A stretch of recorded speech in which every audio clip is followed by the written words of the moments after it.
Welcome to Just Listen, a celebration of literature from Nashville Public Library.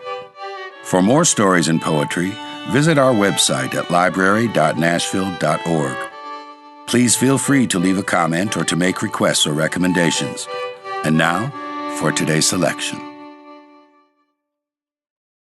Robert Louis Stevenson, famed author of Treasure Island and The Strange Case of Dr. Jekyll and Mr. Hyde, continues to provoke both hatred and idolatry, and there are now well over 100 biographical books and essays on Stevenson and his work.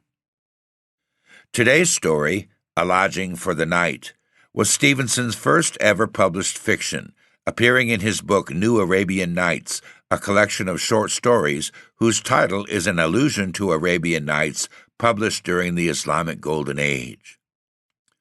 In 1890, Arthur Conan Doyle characterized The Pavilion on the Links, another story in the collection, as the high water mark of Stevenson's genius and the first short story in the world. We will attend to this story later here on Just Listen. Author and critic Barry Menkoff considers New Arabian Nights to be the starting point in the history of the English-language short story. Other authors by whom this honor has been received are Edgar Allan Poe, O. Henry, and the French writer Guy de Maupassant, all 19th century contemporaries of one another and all prolific contributors to the short story genre. A Lodging for the Night, a story of Francis Villon, is about a downtrodden French poet who finds himself involved in the murder of a friend on a cold winter night in late November 1456. Stevenson weaves a tale of the events leading up to the murder and the events that take place after. After escaping the scene, Villon must find a warm place to hide himself from both the cold and law enforcement. To avoid the police on patrol, he finds shelter in the home of a wealthy former military man. And now, A Lodging for the Night by Robert Louis Stevenson. We begin. It was late in November, 1456. The snow fell over Paris with rigorous, relentless persistence. Sometimes the wind made a sally and scattered it in flying vortices.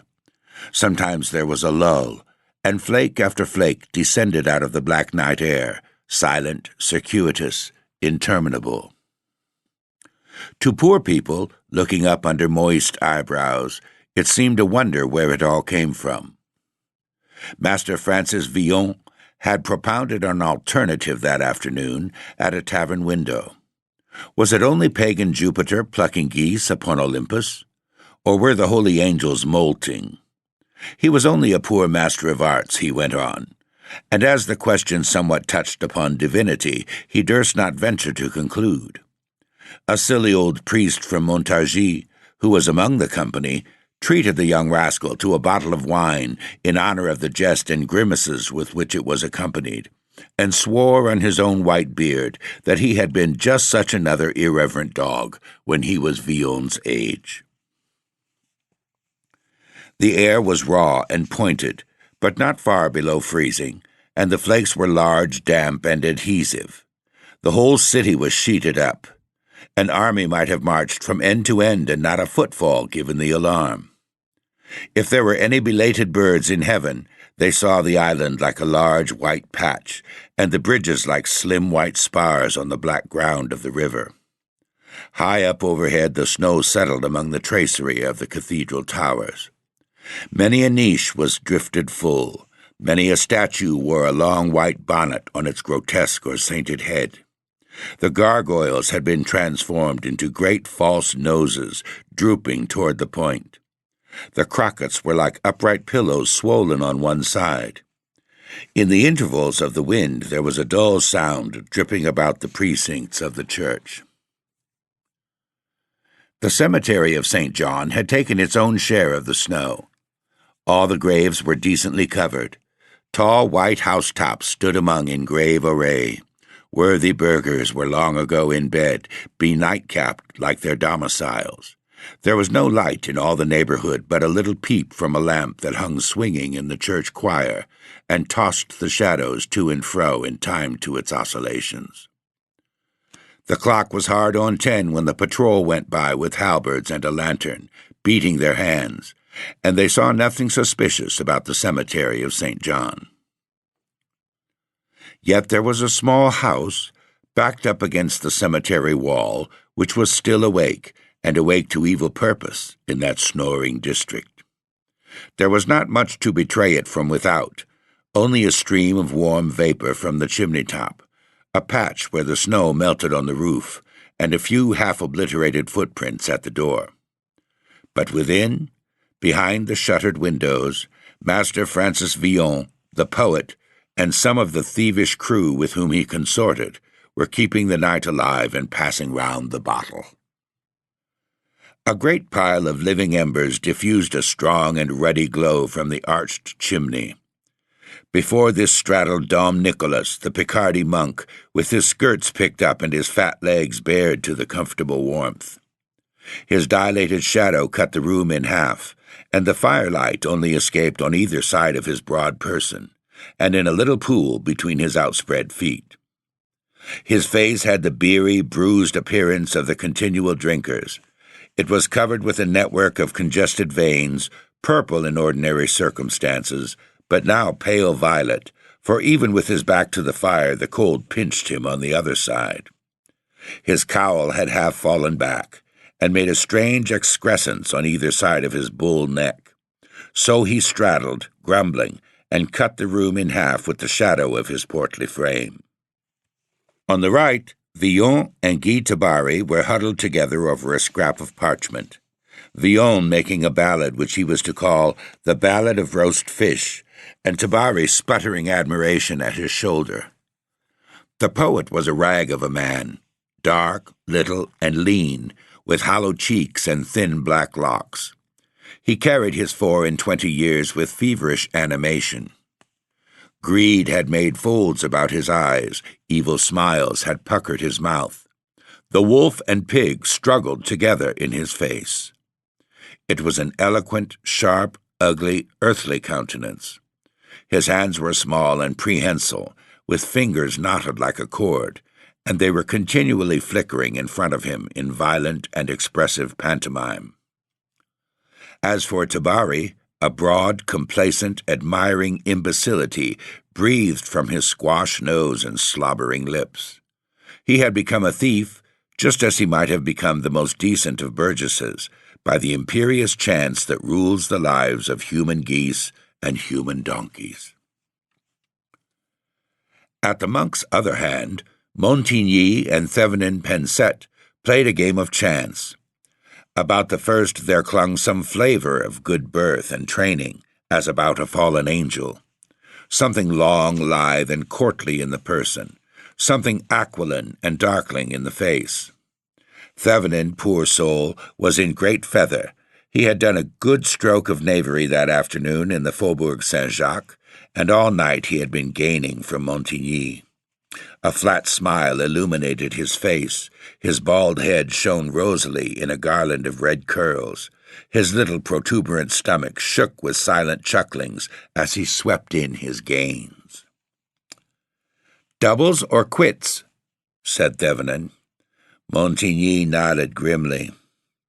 "Some may prefer to dine in state," wrote Villon, "on bread and cheese on silver plate. Or, help me out, Guido." Tabary giggled. "Or parsley on a golden dish," scribbled the poet.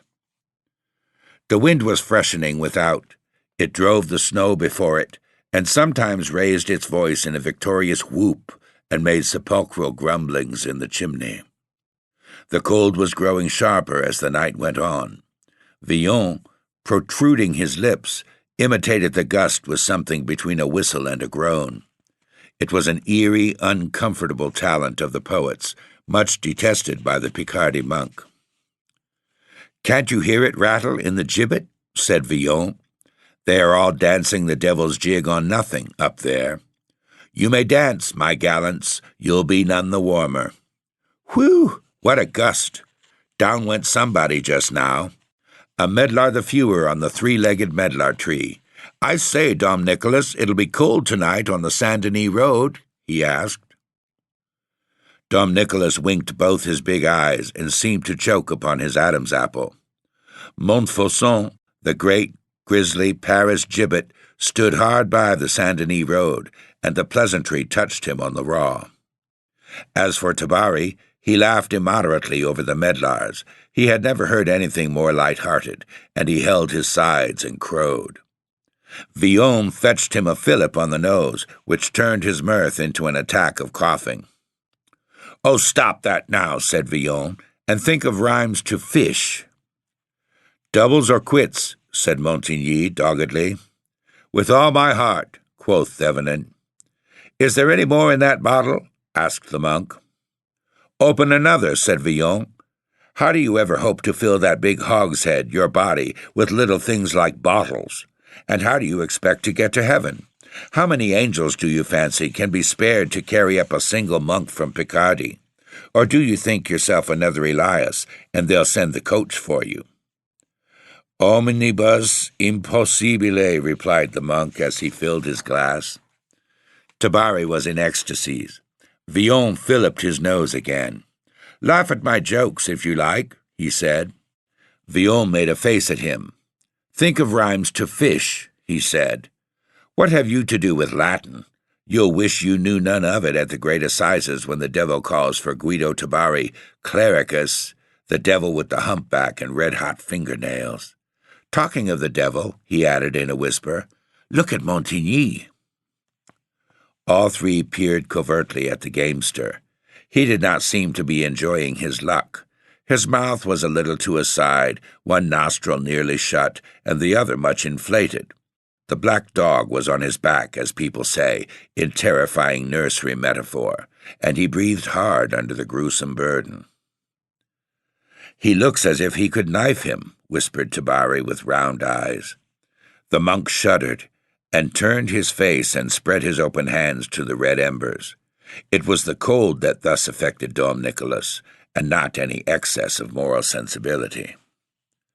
"Come now," said Villon, "about this ballad. How does it run so far?" And beating time with his hand, he read it aloud to Tabari. They were interrupted at the fourth rhyme by a brief and fatal movement among the gamesters. The round was completed, and Thevenin was just opening his mouth to claim another victory when Montigny leaped up, swift as an adder, and stabbed him to the heart. The blow took effect before he had time to utter a cry, before he had time to move. A tremor or two convulsed his frame. His hands opened and shut. His heels rattled on the floor. Then his head rolled backward over one shoulder, with eyes wide open, and Thevenin Penset's spirit had returned to him who made it. Everyone sprang to his feet, but the business was over in 2-2s. The four living fellows looked at each other in rather a ghastly fashion, the dead man contemplating a corner of the roof with a singular and ugly leer. "My God!" said Tabari, and he began to pray in Latin. Villon broke out into hysterical laughter. He came a step forward and ducked a ridiculous bow at Thevenin, and laughed still louder. Then he sat down suddenly, all of a heap, upon a stool, and continued laughing bitterly, as though he would shake himself to pieces. Montigny recovered his composure first. "Let's see what he has about him," he remarked, and he picked the dead man's pockets with a practised hand and divided the money into 4 equal portions on the table. "There's for you," he said. The monk received his share with a deep sigh, and a single stealthy glance at the dead Thevenin, who was beginning to sink into himself and topple sideways off the chair. "We're all in for it," cried Villon, swallowing his mirth. "It's a hanging job for every man jack of us that's here, not to speak of those who aren't." He made a shocking gesture in the air with his raised right hand, and put out his tongue and threw his head on one side, so that to counterfeit the appearance of one who has been hanged. Then he pocketed his share of the spoil, and executed a shuffle with his feet, as if to restore the circulation. Tabari was the last to help himself. He made a dash at the money and retired to the other end of the apartment. Montigny stuck Thevenin upright in the chair and drew out the dagger, which was followed by a jet of blood. "You fellows had better be moving," he said, as he wiped the blade on his victim's doublet. "I think we had," returned Villon with a gulp. "Damn his fat head," he broke out. "It sticks in my throat like phlegm. What right has a man to have red hair when he is dead?" And he fell all of a heap again upon the stool, and fairly covered his face with his hands. Montigny and Dom Nicholas laughed out loud, even Tabari feebly chiming in. "Cry, baby," said the monk. "I always said he was a woman," added Montigny with a sneer. "Sit up, can't you?" he went on, giving another shake to the murdered body. "Tread out that fire, Nick." But Nick was better employed. He was quietly taking Villon's purse as the poet sat, limp and trembling, on the stool where he had been making a ballad not 3 minutes before. Montigny and Tabari dumbly demanded a share of the booty, which the monk silently promised as he passed the little bag into the bosom of his gown. In many ways an artistic nature unfits a man for practical existence. No sooner had the theft been accomplished than Villon shook himself, jumped to his feet, and began helping to scatter and extinguish the embers. Meanwhile, Montigny opened the door and cautiously peered out into the street. The coast was clear. There was no meddlesome patrol in sight. Still, it was judged wiser to slip out severally, and as Villon was himself in a hurry to escape from the neighborhood of the dead Thevenin, and the rest were in a still greater hurry to get rid of him before he should discover the loss of his money, he was the first, by general consent, to issue forth into the street. The wind had triumphed and swept all the clouds from heaven. Only a few vapors, as thin as moonlight, fleeted rapidly across the stars. It was bitter cold, and by a common optical effect, things seemed almost more definite than in the broadest daylight. The sleeping city was absolutely still. A company of white hoods, a field full of little Alps below the twinkling stars. Villon cursed his fortune. Would it were still snowing!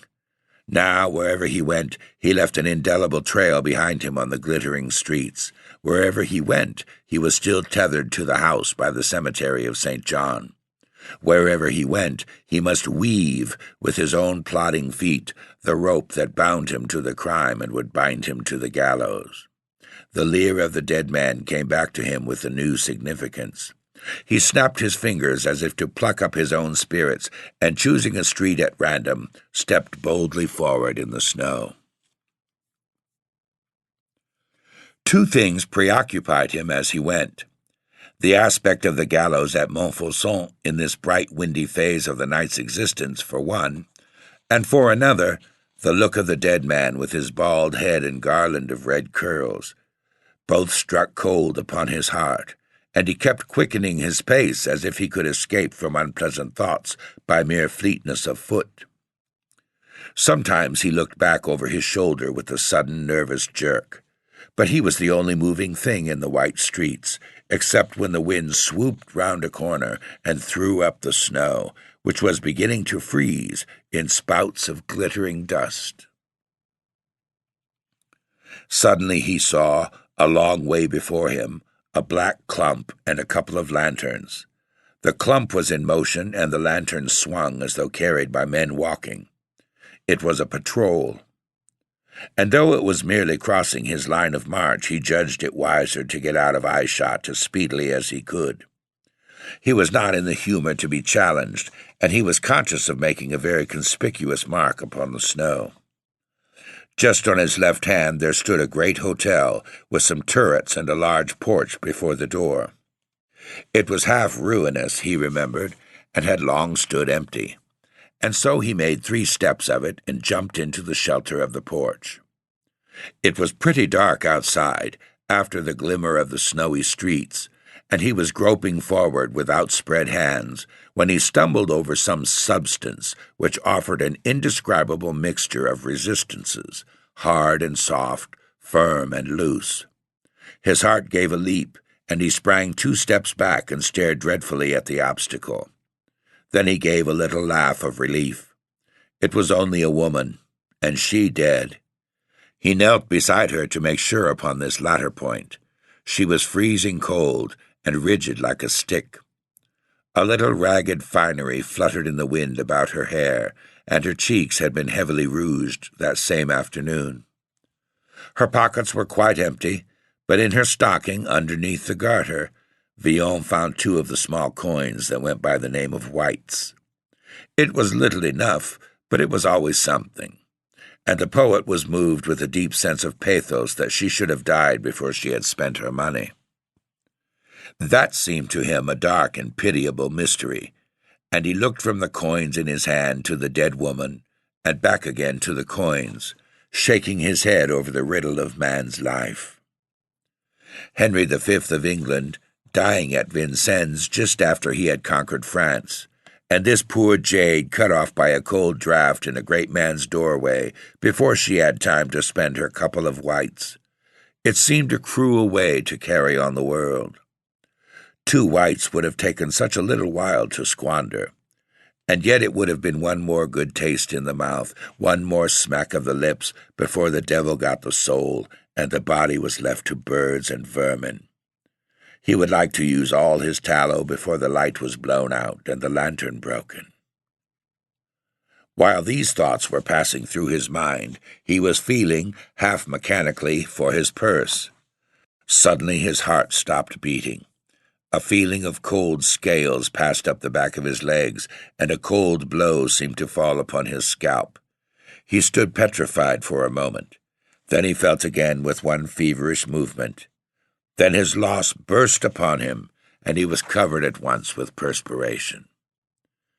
To spendthrifts, money is so living and actual. It is such a thin veil between them and their pleasures. There is only one limit to their fortune, that of time, and a spendthrift with only a few crowns is the emperor of Rome until they are spent.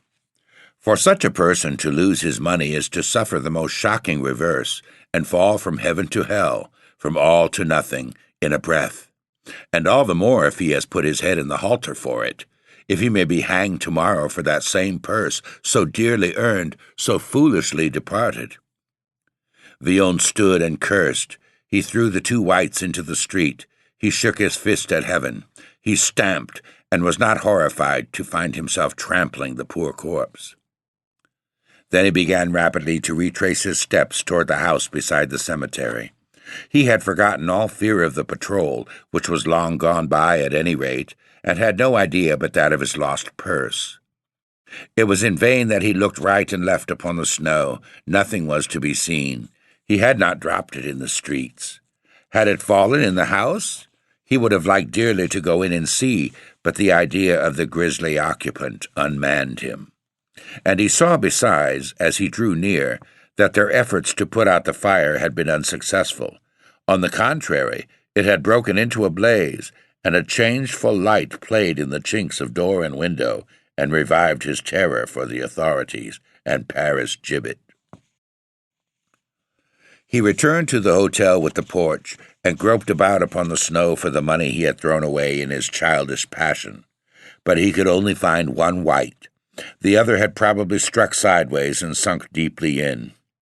With a single white in his pocket, all his projects for a rousing night in some wild tavern vanished utterly away.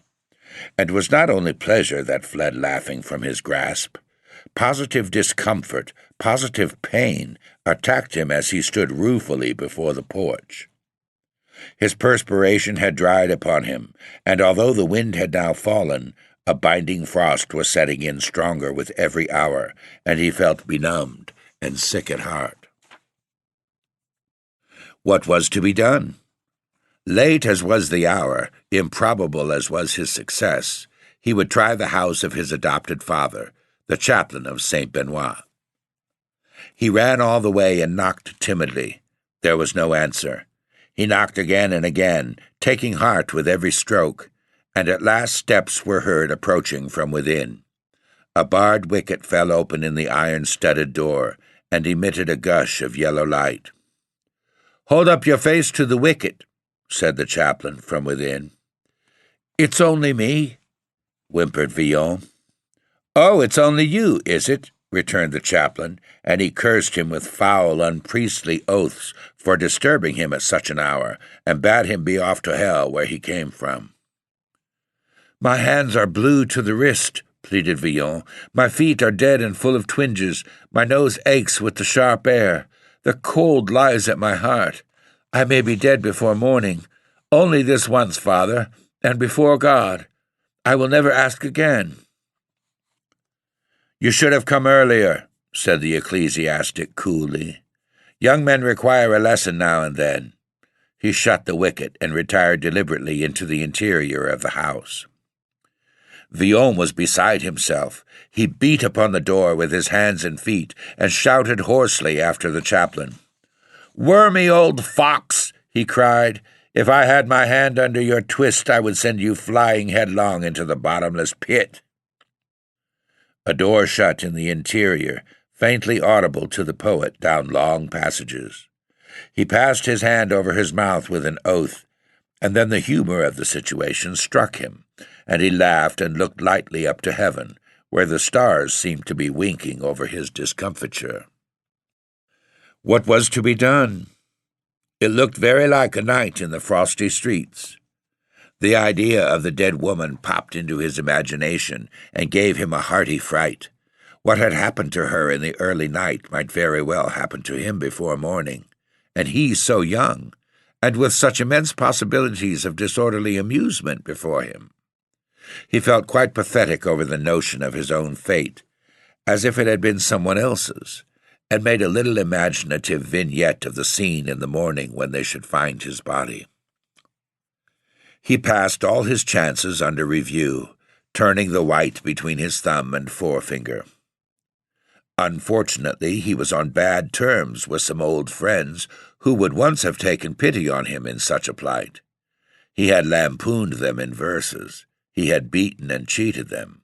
And yet now, when he was in so close a pinch, he thought there was at least one who might perhaps relent. It was a chance. It was worth trying at least, and he would go and see. On the way, 2 little accidents happened to him which colored his musings in a very different manner. For first, he fell in with the track of a patrol and walked in it for some 100 yards, although it lay out of his direction. And this spirited him up. At least he had confused his trail, for he was still possessed with the idea of people tracking him all about Paris over the snow and collaring him next morning before he was awake. The other matter affected him quite differently. He passed a street corner where, not so long before, a woman and her child had been devoured by wolves. This was just the kind of weather, he reflected, when wolves might take it into their heads to enter Paris again, and a lone man in these deserted streets would run the risk of something worse than a mere scare. He stopped and looked upon the place with an unpleasant interest. It was a center where several lanes intersected each other, and he looked down them all, one after the other, and held his breath to listen, lest he should detect some galloping black things on the snow, or hear the sound of howling between him and the river. He remembered his mother telling him the story and pointing out the spot while he was yet a child. His mother! If he only knew where she lived, he might make sure at last of shelter. He determined he would inquire upon the morrow. Nay, he would go and see her too, poor old girl. So thinking, he arrived at his destination, his last hope for the night. The house was quite dark, like its neighbors, and yet after a few taps he heard a movement overhead, a door opening, and a cautious voice asking who was there. The poet named himself in a loud whisper and waited, not without some trepidation, the result. Nor had he to wait long. A window was suddenly opened, and a pailful of slops splashed down upon the doorstep. Villon had not been unprepared for something of the sort, and had put himself as much in shelter as the nature of the porch admitted. But for all that he was deplorably drenched below the waist. His hose began to freeze almost at once. Death from cold and exposure stared him in the face. He remembered he was of physical tendency and began coughing tentatively. But the gravity of the danger steadied his nerves. He stopped a few hundred yards from the door where he had been so rudely used and reflected with his finger to his nose. He could only see one way of getting a lodging, and that was to take it. He had noticed a house not far away, which looked as if it might be easily broken into, and thither he betook himself promptly, entertaining himself on the way with the idea of a room still hot, with a table still loaded with the remains of supper, where he might pass the rest of the black hours, and whence he should issue on the morrow with an armful of valuable plate. He even considered on what viands and what wines he should prefer, and as he was calling the roll of his favorite dainties, roast fish presented itself to his mind with an odd mixture of amusement and horror. "I shall never finish that ballad," he thought to himself, and then, with another shudder at the recollection, "Oh, damn his fat head," he repeated fervently, and spat upon the snow. The house in question looked dark at first sight, but as Villon made a preliminary inspection in search of the handiest point of attack, a little twinkle of light caught his eye from behind a curtained window. "The devil," he thought. "People awake. Some student or some saint, confound the crew. Can't they get drunk and lie in bed snoring like their neighbors? What's the good of curfew and poor devils of bell-ringers jumping at a rope's end in bell towers? What's the use of day if people sit up all night? The gripes to them." He grinned as he saw where his logic was leading him. "Every man to his business after all," added he, "and if they're awake, by the Lord, I may come by a supper honestly for once, and cheat the devil." He went boldly to the door and knocked with an assured hand. On both previous occasions he had knocked timidly and with some dread of attracting notice. But now, when he had just discarded the thought of a burglarious entry, knocking at a door seemed a mighty simple and innocent proceeding. The sound of his blows echoed through the house with thin, phantasmal reverberations, as though it were quite empty. But these had scarcely died away before a measured tread drew near, a couple of bolts were withdrawn, and one wing was opened broadly, as though no guile or fear of guile were known to those within. A tall figure of a man, muscular and spare, but a little bent, confronted Villon. The head was massive in bulk, but finely sculptured, the nose blunt at the bottom, but refining upward to where it joined a pair of strong and honest eyebrows, the mouth and eyes surrounded with delicate markings, and the whole face based upon a thick white beard, boldly and squarely trimmed. Seen as it was by the light of a flickering hand-lamp, it looked perhaps nobler than it had a right to do, but it was a fine face, honorable rather than intelligent, strong, simple, and righteous. "You knock late, sir," said the old man in resonant, courteous tones. Villon cringed and brought up many servile words of apology. At a crisis of this sort, the beggar was uppermost in him, and the man of genius hid his head with confusion. "You are cold," repeated the old man, "and hungry? Well, step in." And he ordered him into the house with a noble enough gesture. Some great seigneur, thought Villon, as his host, setting down the lamp on the flagged pavement of the entry, shot the bolts once more into their places. "You will pardon me if I go in front," he said, when this was done, and he preceded the poet upstairs into a large apartment, warmed with a pan of charcoal and lit by a great lamp hanging from the roof. It was very bare of furniture, only some gold plate on a sideboard, some folios, and a stand of armor between the windows. Some smart tapestry hung upon the walls, representing the crucifixion of our Lord in one piece, and in another a scene of shepherds and shepherdesses by a running stream. Over the chimney was a shield of arms. "Will you seat yourself?" said the old man, "and forgive me if I leave you. I am alone in my house tonight, and if you are to eat, I must forage for you myself." No sooner was his host gone than Villon leaped from the chair on which he had just seated himself and began examining the room with the stealth and passion of a cat. He weighed the gold flagons in his hand, opened all the folios, and investigated the arms upon the shield and the stuff with which the seats were lined. He raised the window curtains and saw that the windows were set with rich stained glass in figures, so far as he could see, of martial import. Then he stood in the middle of the room, drew a long breath, and, retaining it with puffed cheeks, looked around and around him, turning on his heels, as if to impress every feature of the apartment on his memory. 7 pieces of plate, he said. If there had been 10, I would have risked it. A fine house and a fine old master, so help me all the saints. And just then, hearing the old man's tread returning along the corridor, he stole back to his chair and began humbly toasting his wet legs before the charcoal pan. His entertainer had a plate of meat in one hand and a jug of wine in the other. He set down the plate upon the table, motioning Villon to draw in his chair, and going to the sideboard, brought back 2 goblets, which he filled. "I drink your better fortune," he said gravely, touching Villon's cup with his own. "To our better acquaintance," said the poet, growing bold. A mere man of the people would have been awed by the courtesy of the old seigneur, but Villon was hardened in that matter. He had made mirth for great lords before now, and found them as black rascals as himself.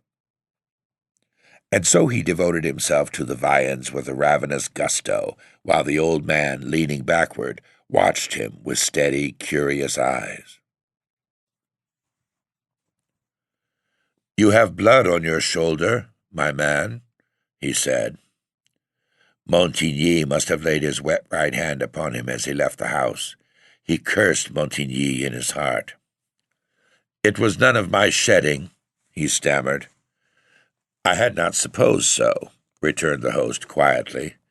"A brawl?" "Well, something of that sort," Villon admitted with a quaver. "Perhaps a fellow murdered?" "Oh, no, not murdered," said the poet, more and more confused. "It was all fair play. Murdered by accident. I had no hand in it. God strike me dead," he added fervently. "One rogue the fewer, I dare say," observed the master of the house. "You may dare to say that," agreed Villon, infinitely relieved. "As big a rogue as there is between here and Jerusalem." He turned up his toes like a lamb. "But it was a nasty thing to look at. I dare say you've seen dead men in your time, my lord," he added, glancing at the armor. "Many," said the old man. "I have followed the wars, as you imagine." Villon laid down his knife and fork, which he had just taken up again. "Were any of them bald?" he asked. "Oh, yes, and with hair as white as mine." "I don't think I should mind the white so much," said Villon. "His was red," and he had a return of his shuddering and tendency to laughter, which he drowned with a great draught of wine. "I'm a little put out when I think of it," he went on. "I knew him, damn him, and then the cold gives a man fancies, or the fancies give a man cold, I don't know which." "Have you any money?" asked the old man. "I have 1 white," returned the poet, laughing. "I got it out of a dead jade's stocking in a porch. She was as dead as Caesar, poor wench, and as cold as a church, with bits of ribbon sticking in her hair. This is a hard winter for wolves and wenches and poor rogues like me." "I," said the old man, "am Enguerrand de la Feuillée, Seigneur de Bristou, Baillet du Patatrac. Who and what may you be?" Villon rose and made a suitable reverence.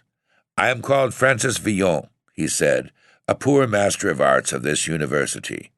I know some Latin and a deal of vice. I can make chansons, ballads, lays, virelays, and roundels, and I am very fond of wine.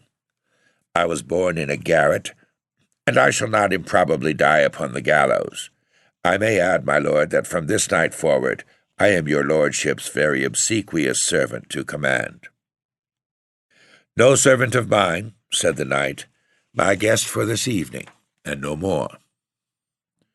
"A very grateful guest," said Villon politely, and he drank in dumb show to his entertainer. "You are shrewd," began the old man, tapping his forehead. "Very shrewd. You have learning.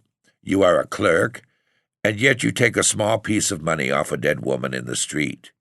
Is it not a kind of theft?" "It is a kind of theft much practiced in the wars, my lord." "The wars are the field of honor," returned the old man proudly. "There a man plays his life upon the cast. He fights in the name of his lord the king, his Lord God, and all their lordships, the holy saints and angels." "Put it," said Villon, "that I were really a thief. Should I not play my life also, and against heavier odds?" "For gain, but not for honor." "Gain?" repeated Villon with a shrug. "Gain? The poor fellow wants supper and takes it. So does the soldier in a campaign. Why, what are all these requisitions we hear so much about? If they are not gain to those who take them, they are loss enough to the others. The men-at-arms drink by a good fire, while the burgher bites his nails to buy them wine and wood. I have seen a good many ploughmen swinging on trees about the country. Aye, I have seen 30 on one elm, and a very poor figure they made, and when I asked someone how all these came to be hanged, I was told it was because they could not scrape together enough crowns to satisfy the men-at-arms. These things are a necessity of war, which the low-born must endure with constancy.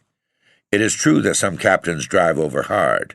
There are spirits in every rank not easily moved by pity, and indeed many follow arms who are no better than brigands." "You see," said the poet, "you cannot separate the soldier from the brigand. And what is a thief but an isolated brigand with circumspect manners? I steal a couple of mutton chops without so much as disturbing people's sleep.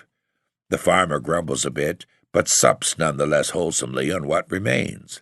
You come up, blowing gloriously on a trumpet, take away the whole sheep, and beat the farmer pitifully into the bargain. I have no trumpet. I am only Tom, Dick, or Harry. I am a rogue and a dog, and a hanging's too good for me, with all my heart. But just ask the farmer which of us he prefers. Just find out which of us he lies awake to curse on cold nights." "Look at us two," said his lordship. "I am old, strong, and honored. If I returned from my house tomorrow, hundreds would be proud to shelter me. Poor people would go out and pass the night in the streets with their children if I merely hinted that I wished to be alone. And I find you up, wandering homeless, and picking farthings off dead women by the wayside. I fear no man and nothing. I have seen you tremble and lose countenance at a word. I wait God's summons contentedly in my own house, or, if it please the king to call me out again, upon the field of battle. You look for the gallows, a rough, swift death, without hope or honor. Is there no difference between these two?" "As far as to the moon," Villon acquiesced. "But if I had been born Lord of Brisetout, and you had been the poor scholar Francis, would the difference have been any the less? Should not I have been warming my knees at this charcoal pan? And would not you have been groping for farthings in the snow? Should not I have been the soldier, and you the thief?" "A thief?" cried the old man. "I a thief? If you understood your words, you would repent them." Villon turned out his hands with a gesture of inimitable impudence. "If your lordship had done me the honor to follow my argument," he said. "I do you too much honor in submitting to your presence," said the knight. "Learn to curb your tongue when you speak with old and honorable men, or someone hastier than I may reprove you in a sharper fashion." And he rose and paced the lower end of the apartment, struggling with anger and antipathy. Villon surreptitiously refilled his cup and settled himself more comfortably in the chair, crossing his knees and leaning his head upon one hand and the elbow against the back of the chair. He was now replete and warm, and he was in no wise frightened for his host, having gauged him as justly as was possible between two such different characters. The night was far spent, and in a very comfortable fashion after all, and he felt morally certain of a safe departure on the morrow. "Tell me one thing," said the old man, pausing in his walk. "Are you really a thief?" "I claim the sacred rights of hospitality," returned the poet. "My lord, I am." "You are very young," the knight continued. "I should never have been so old," replied Villon, showing his fingers, "if I had not helped myself with these 10 talents. They have been my nursing mother's and my nursing father's." "You may still repent and change." "I repent daily," said the poet. "There are few people more given to repentance than poor Francis. As for change, let somebody change my circumstances. A man must continue to eat, if it were only that he may continue to repent." "The change must begin in the heart," returned the old man solemnly. "My dear lord," answered Villon, "do you really fancy that I steal for pleasure? I hate stealing, like any other piece of work or of danger. My teeth chatter when I see a gallows. But I must eat, I must drink, I must mix in a society of some sort." "What the devil? Man is not a solitary animal. Qui Deus foeminam tradit. Make me king's pantler, make me abbot of Saint Denis, make me bailey of the Patatrac, and then I shall be changed indeed. But as long as you leave me the poor scholar Francis Villon without a farthing, why, of course, I remain the same." "The grace of God is all-powerful." "I should be a heretic to question it," said Francis. "It has made you lord of Brisetout and bailey of the Patatrac. It has given me nothing but the quick wits under my hat and these 10 toes upon my hands. May I help myself to wine?" "I thank you respectfully. By God's grace, you have a very superior vintage." The lord of Brisetout walked to and fro with his hands behind his back. Perhaps he was not quite settled in his mind about the parallel between thieves and soldiers. Perhaps Villon had interested him by some cross-thread of sympathy. Perhaps his wits were simply muddled by so much unfamiliar reasoning. But whatever the cause, he somehow yearned to convert the young man to a better way of thinking, and could not make up his mind to drive him forth again into the street. "There is something more than I can understand in this," he said at length. "Your mouth is full of subtleties, and the devil has led you very far astray. But the devil is only a very weak spirit before God's truth, and all his subtleties vanish at a word of true honor, like darkness at morning. Listen to me once more. I learned long ago that a gentleman should live chivalrously and lovingly to God, and the king, and his lady. And though I have seen many strange things done, I have still striven to command my ways upon that rule. It is not only written in all noble histories, but in every man's heart, if he will take care to read. You speak of food and wine, and I know very well that hunger is a difficult trial to endure. But you do not speak of other wants. You say nothing of honor, all faith to God and other men, of courtesy, of love without reproach. It may be that I am not very wise, and yet I think I am. But you seem to me like one who has lost his way and made a great error in life. You are attending to the little wants, and you have totally forgotten the great and only real wants, like a man who should be doctoring toothache on the judgment day.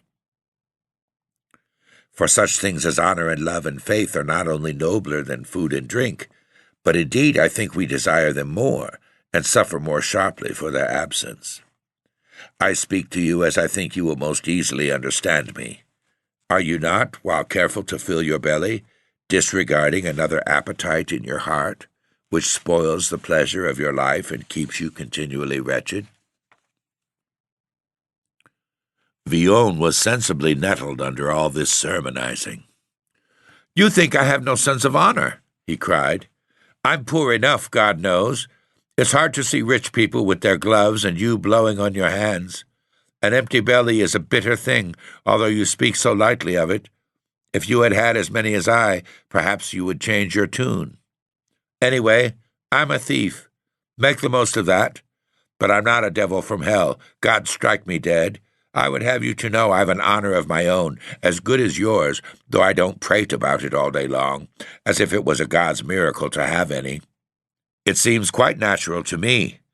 I keep it in its box till it's wanted. Why now, look you here. How long have I been in this room with you? Did you not tell me you were alone in the house? Look at your gold plate. You're strong, if you like, but you're old and unarmed, and I have my knife.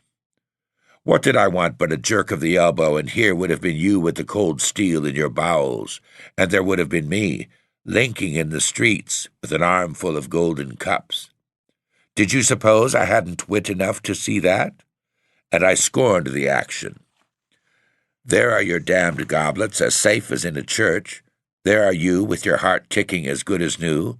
And here am I, ready to go out again as poor as I came in, with my one white that you threw in my teeth. And you think I have no sense of honor. God strike me dead. The old man stretched out his right arm. I will tell you what you are, he said. You are a rogue, my man, an impudent and black-hearted rogue and vagabond. I have passed an hour with you. Oh, believe me, I feel myself disgraced, and you have eaten and drunk at my table. But now I am sick at your presence. The day has come, and the night bird should be off to his roost. Will you go before or after? Which you please, returned the poet, rising. I believe you to be strictly honorable. He thoughtfully emptied his cup. I wish I could add that you were intelligent, he went on, knocking on his head with his knuckles. Age, the brain's stiff and rheumatic. The old man preceded him from a point of self-respect. Villon followed, whistling, with his thumb in his girdle. God pity you, said the Lord of Brisetout at the door. Goodbye, papa, returned Villon with a yawn. Many thanks for the cold mutton. The door closed behind him. The dawn was breaking over the white roofs. A chill, uncomfortable morning ushered in the day. Villon stood and heartily stretched himself in the middle of the road. A very dull old gentleman, he thought. I wonder what his goblets may be worth.